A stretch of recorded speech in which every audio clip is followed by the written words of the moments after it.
From energy to commodities, well, the talk of food security or threats to food security is not new these days. Just yesterday, the World Bank is warning of global recession, the likelihood of global recession.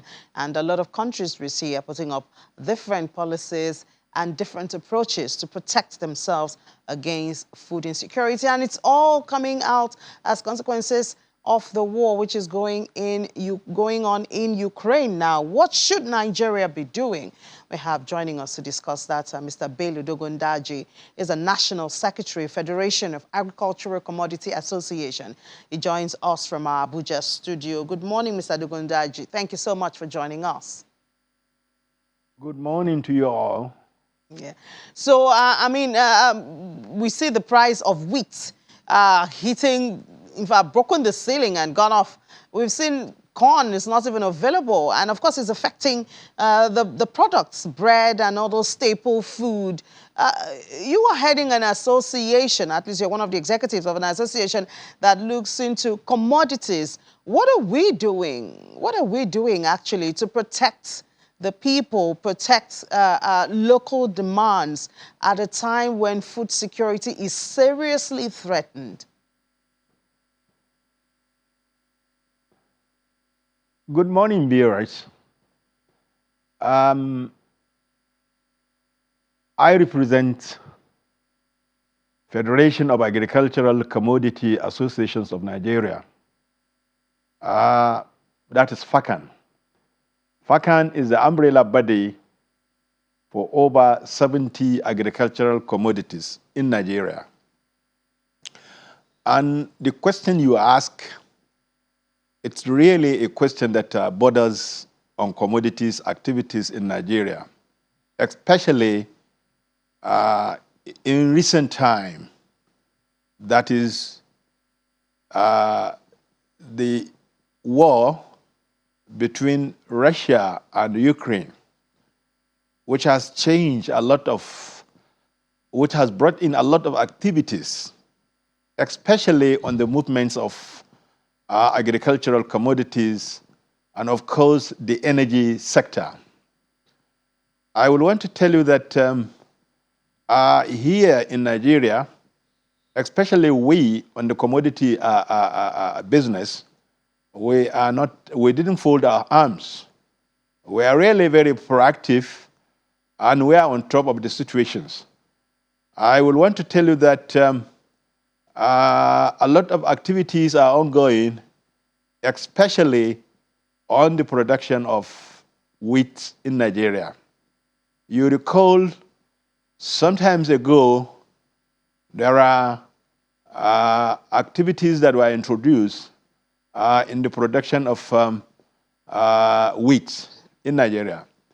You remember, until now, the wheat production is concentrated in 13 states, and now it has increased to 16 states in Nigeria.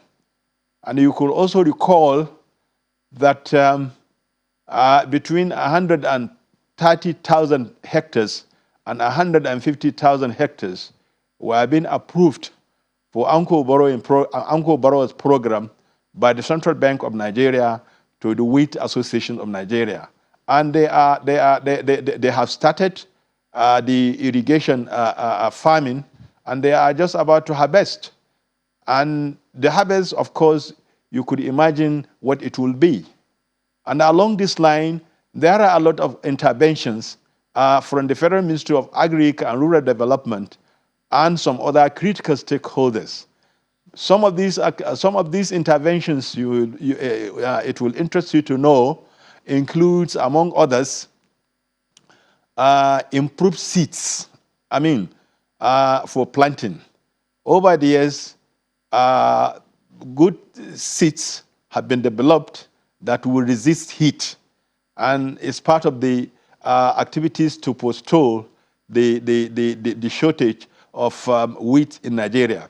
You also know that mechanization is also one of the factors that would boost the production of wheat in Nigeria. You will also need to know that expansion program is currently going on in this sector. And with all these activities, I believed the wheat sector would not suffer from the global phenomenon. And I believe very soon we would, I mean, the dry season wheat will be out. So it will cushion the effects of the short in supplies. All then right. About the corn. Go ahead, please. Hello? Go ahead, yes, please. about the corn. You will recall that the maize subsector is really on top of the situations. You recall sometimes ago, they launched, they commissioned their pyramids in Kaduna. And you recall also the activities that followed. And I will tell you, after this time I'm telling you, we are talking, the prices of corn is stable in Nigeria. Very stable. But, I mean, wet season is on. The dry season is already, I mean, the dry season farming also has also come out. But Mr. Dogondaji, if you say the price of corn is stable, then the poultry feed mills producers can't even, they say they can't even access the corn. So where are they? Where is the corn? I am telling you this. Let them see the association that produces maize. I mean, the Maize Association of Nigeria. I can tell you, in their warehouses, they have maize. And the maize is below 200,000 naira per metric ton. As I am speaking to you, I know the president is hearing me, and I know he is poised for, I mean, is ready to face, I mean, to give them whatever quantities they need. Okay, does it mean that there's a gap, a break in communication link between those who produce this feed meal and the producers of corn? Is that a possible challenge here? Well, if there's a gap, I think the gap needs to be bridged. It needs to be bridged. Because the cycle of production, especially on maize, during the wet season, in the southern part of this country, you have about 2 seasons. I mean, production lines 2 times because of the rain. And here in the, I mean, and one production time for dry season. That is in the southern part of Nigeria. Then here in the north, during the dry season, you plant twice. Then in the wet season, you go, sometimes some people do it twice, some people do it once. And there's a lot of production going on. I am aware of this. All right, yes, but the gap that exists between the associations and the main and the producers of the feed mill, yes, producers needs to be bridged. Okay, I think we will follow up on that. At least we're in the media. We're here to bring all sides of the story, and hopefully they are watching. And they would know to call you. And if somebody calls me to ask for you, I'm going to connect them to you. But you also... Yes. All right. So you talked about No, wheat. you see, this has been a problem, really. I know there was a meeting where I was also privy to be part of the meeting, especially when at the early 2021, when the other associations were calling that they don't have sufficient maize.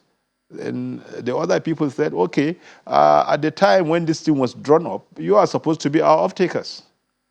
You are not our off-takers, and you are now asking for, So we need to streamline. There has to be synergy between the operators, between the producers and the consumers. All right. Yes. So another interesting, well, heartwarming information you said was the one with wheat, because wheat, I mean, is used for a whole lot of things, and we have seen how the price is gone up about 50% or 60 this year since the war started. This harvest that you're talking about, when can Nigerians expect to feel the impact of, you know, the concentration on production and the harvest of wheat? You know, wheat is an interesting commodity. It has its own time during the dry season and between November passing through up to February. And you know, this war this war between Ukraine and Russia started in February. So in between this gap, whatever impact we are seeing, it is a global impact, as a matter of fact. And as it is going, I am just telling you some of the steps the operatives in Nigeria had taken. It means we are being proactive, even before the war started, even when they were drumming for the war. At least the players in the industry, they have been proactive. So let us see what their proactiveness would produce. But All I right, am well, telling you what has happened, you know. okay, so we're expectant. Honestly, Mr. Dogundaji, we're expectant, and I'll call you back to say, oh, you said there's a program going on or there are efforts going on, especially Yes, there for are wheat. a lot of intervention activity, especially on wheat, because until now it is 13 states, and they have increased simply because of the seeds that are heat resistant now. So you could see why the increase is. Until now, they are not in the north central, but now they are in the north central. Their activities. You could see if it was even launched in Plateau. And they are even up to Niger State. And the Niger State, you know, they have a lot of land for every agricultural commodity you can do in Niger State. They have abundant land. All right, And the all right. people in Niger State, they are very hardworking and willing, you know. All right, Mr. Bello Dongodaji, the National Secretary, Federation of Agricultural Commodity Association. We have a lot of follow-up conversations to do with you. We'll certainly call you in no distance You're time, and we welcome. do hope you will create time to be here on the show again when we would like to follow up on those, especially the wheat and the corn conversation that you have started here. But for now, I mean, time has just gone by. Thank you so much for coming on the show, sir. You're welcome. Thank you.